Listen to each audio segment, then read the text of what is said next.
Pemirsa, mimpi Indonesia ke Piala Dunia 2026 sirna.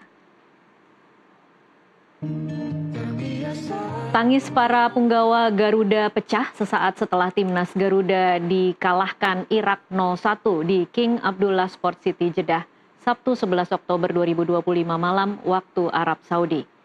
Pasukan Patrick Kluivert tak mampu mendulang poin di putaran keempat kualifikasi zona Asia usai 2 kali kalah. Ketua Umum Persatuan Sepak Bola Seluruh Indonesia PSSI Erick Thohir pun meminta maaf karena gagal membawa timnas Garuda ke putaran final Piala Dunia 2026. Erick juga berterima kasih kepada para supporter, pemain, dan official tim yang sudah mencapai babak keempat kualifikasi. Selanjutnya belum ada kepastian status tim kepelatihan asal Belanda di timnas Garuda Senior. J. Itzes dan kawan-kawan selanjutnya menghadapi turnamen Piala AFF pada 25 Juli hingga 26 Agustus 2026.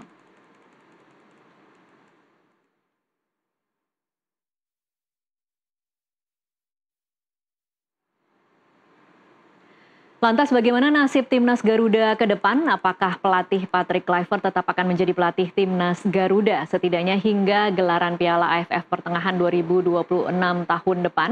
Kita akan bahas bersama dengan narasumber yang sudah hadir di studio kami sore hari ini, M. Kusnaini alias Bungkus. Selamat sore Bungkus. Selamat sore. Terima kasih sudah hadir di studio kami. Ini kita sudah gagal, sudah sedih berhari-hari, tetapi kita masih harus membahas karena kita harus tahu apa langkah selanjutnya. Indonesia kan kalah, sudah dipastikan tidak masuk ke Piala Dunia. Hasil yang sebenarnya sangat mengecewakan bila kemudian kita mempertimbangkan atau kita menyaksikan bagaimana investasi besar-besaran Bungkus yang terjadi selama 1 tahun terakhir. Betul. Apa catatan Bungkus? Bahkan sebetulnya bukan 1 tahun ya, 2 tahun ya. 2 tahun ya. Sejak kita memulai kualifikasi di putaran pertama melawan Brunei ya, dengan gol Dimas Derajat saat itu. Jadi kita memang membangun sesuatu yang besar sebetulnya untuk mimpi ke Piala Dunia ini. Dan investasinya itu tidak hanya secara finansial, tapi investasi secara sumber daya manusia. Begitu banyak pemain yang kemudian menjadi bagian dari tim ini dalam upaya untuk memperkuat tim ini.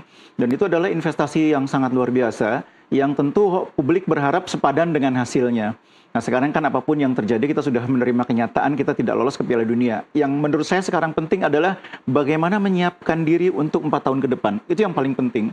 Nah kita tahu bahwa kita ini sebetulnya punya fondasi tim yang sangat bagus ya. Di putaran keempat ini mengapa orang sangat kecewa ya. Ini yang perlu mungkin dipahami. Iya mungkin harus dibikin poin-poinnya. Apa yang membuat sakit hati sekali? Gitu ya. Pertama karena orang yakin bahwa tim sekarang itu lebih kuat.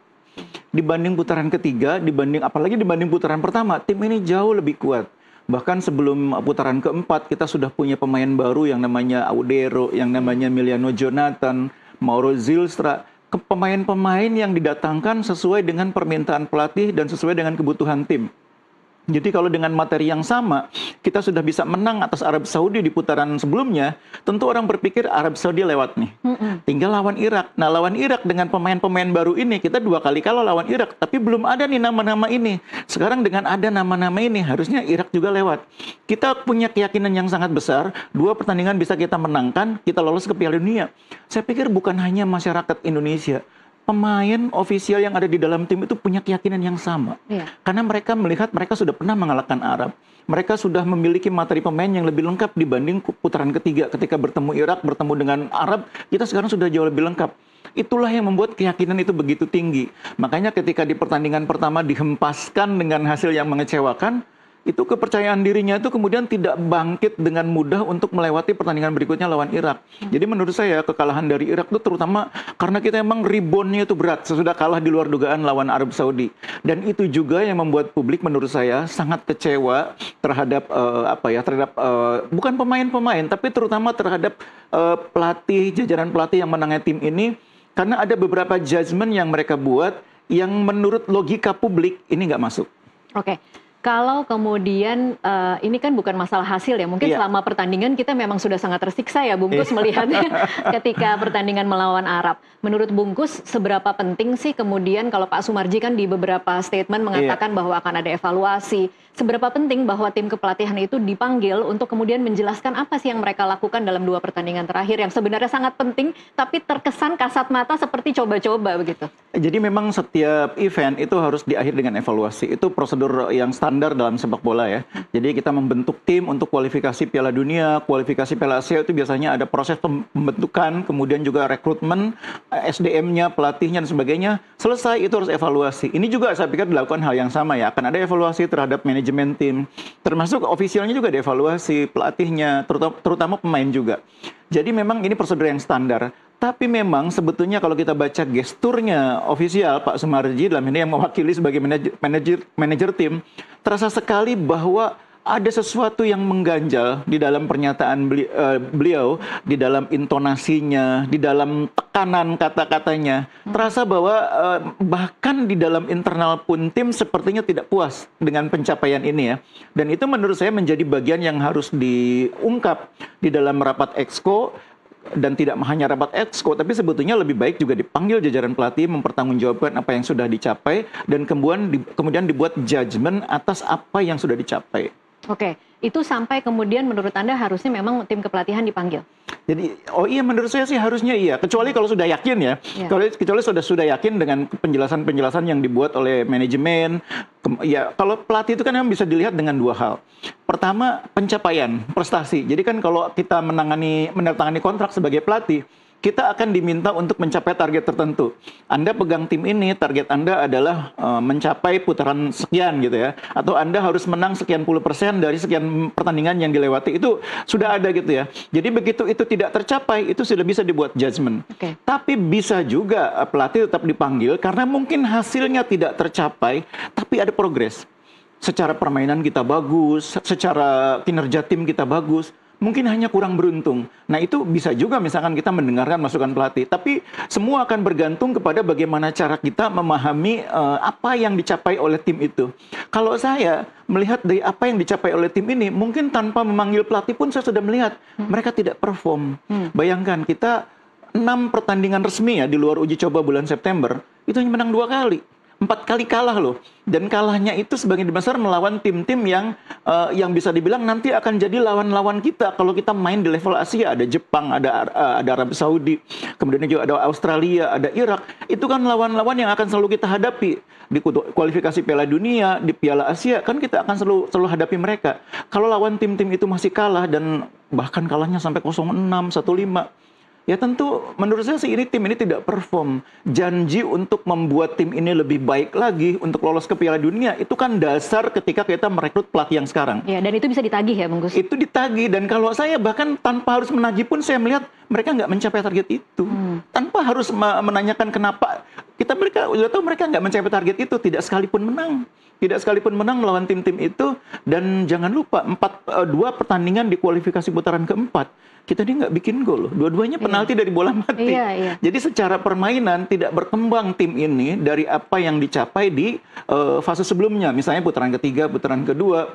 Jadi kehadiran jajaran pelatih baru dengan CV yang dianggap ya katakanlah ini skuad pelatih terbaik yang pernah kita punya. Tapi kalau kita lihat di lapangan, kinerja di lapangan itu tidak tercermin. Oke, ini lagi-lagi Bungkus mencoba memahami karena kita kan publik sangat kebingungan ya dengan apa yang terjadi. Karena kita melihat dan kita juga mengikuti evolusi Patrick Kluivert dan timnya. Bagaimana dulu ketika menghadapi Australia kita melihat itu kan sudah babak belur. Kita menyaksikan bagaimana dia belajar dari kesalahan itu dan kemudian dia mendapatkan simpati dari publik pecinta sepak bola.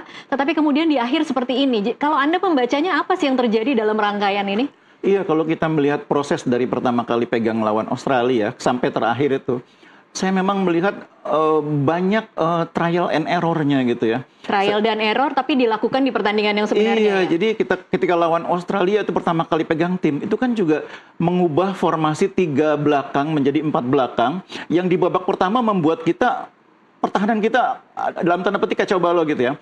Kemudian ada ada perubahan taktik berjalan membuat tim ini kembali bermain dengan 3 back dan hasilnya sedikit lebih baik, tapi tetap kalah ya. Saya membayangkan dari pertandingan lawan Australia itu, jajaran pelatih sudah bisa menangkap bahwa sepak bola Asia ini levelnya seperti ini.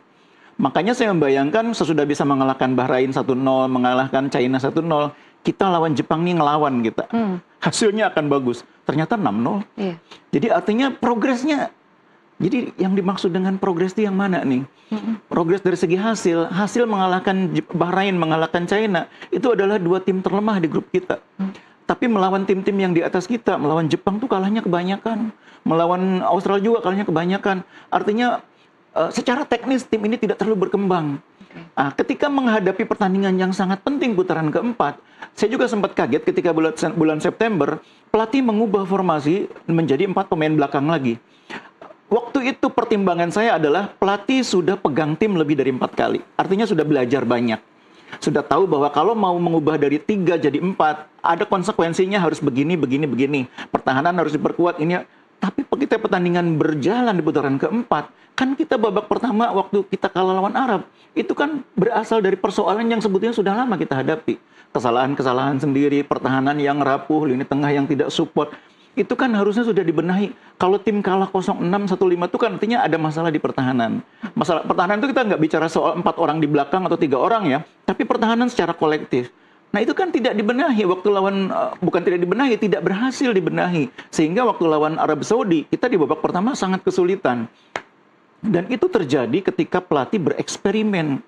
Menyusun formasi dengan 4 pemain belakang, 2 gelandang. Gelandang yang main adalah 2 gelandang yang tidak semuanya publik confident gitu loh. Publik tahu lah kira-kira siapa yang ideal main di situ. Karena waktu uji coba bulan September, publik udah bisa lihat bulan September yang perform main di situ siapa. Yang main di pertandingan sebenarnya justru yang membuat publik makin bingung. Kenapa dia gitu loh. Oke lah yang namanya penyusunan strategi, pemilihan pemain itu urusan pelatih.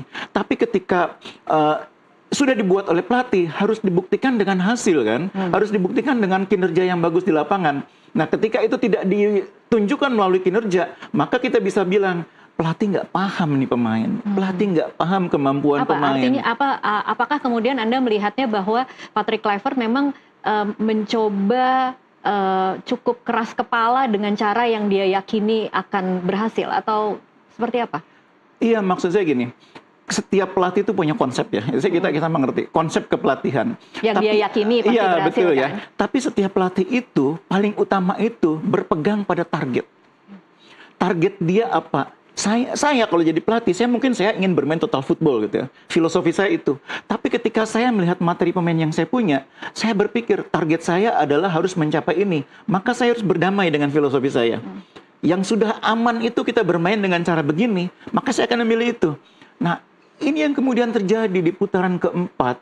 Pelatih mencoba mengaplikasikan filosofinya yang ternyata tidak inline dengan hasilnya. Dan itu terjadi setelah pelatih berapa bulan ada di Indonesia. Masa nggak paham dengan situasi itu ya?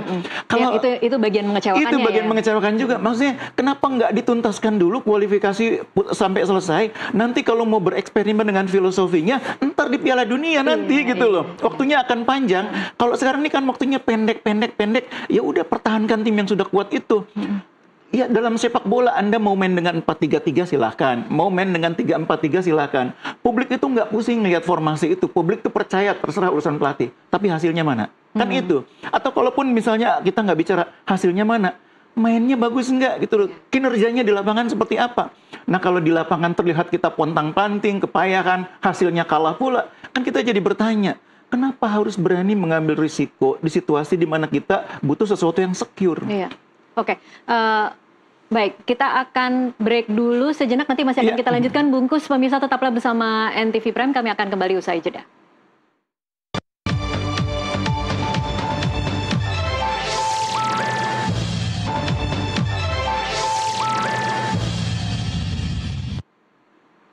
Pemirsa, terima kasih Anda masih terus menyaksikan NTV Prime. Kita lanjutkan perbincangan masih dengan Bungkus. Bungkus, hari ini ada rapat Exco. Harapan Anda akan seperti apa dinamika di dalam rapat Exco ini? Iya, yang pertama memang harus dilalui prosedur ini ya, rapat Exco untuk mendengarkan laporan dari manajemen tim nasional apa yang dicapai selama ikut kualifikasi, apa yang terjadi, dan dari situ mungkin akan dibuat keputusan tentang masa depan pelatih.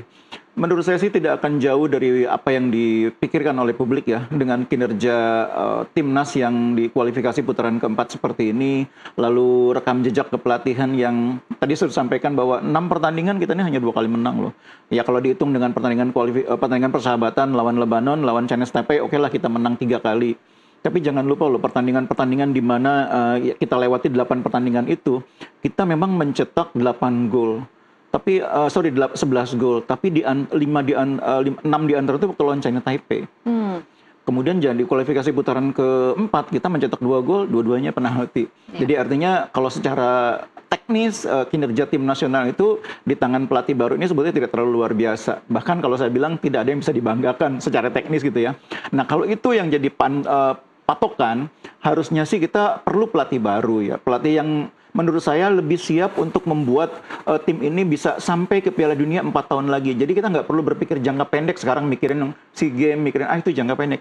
4 tahun ke depan kita bisa nggak lolos Piala Dunia. Itu menurut saya cara berpikirnya. Oke, ini kan kemudian memang tidak bisa terelakkan ketika publik kemudian belajar lagi atau kembali lagi ke masalah bagaimana dulu kita bisa mengganti Patrick Kluivert dengan alasan bahwa Sintayong punya masalah komunikasi dengan pemain.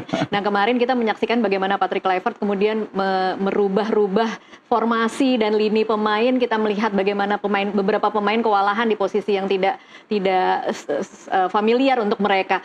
Menurut Anda apakah itu juga terulang lagi dengan problem yang sama? Iya, kalau Sintayong mungkin punya problem komunikasi dari sisi bahasa ya.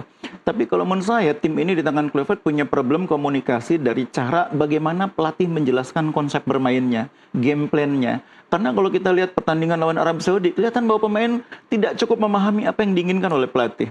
Lini tengah yang menjadi kunci permainan waktu lawan Arab Saudi itu kesulitan sekali memahami apa yang diinginkan sehingga akhirnya kita banyak mengalami kesulitan di lapangan tengah dan peluang-peluang Arab Saudi itu banyak didapatkan dari kurangnya lini tengah.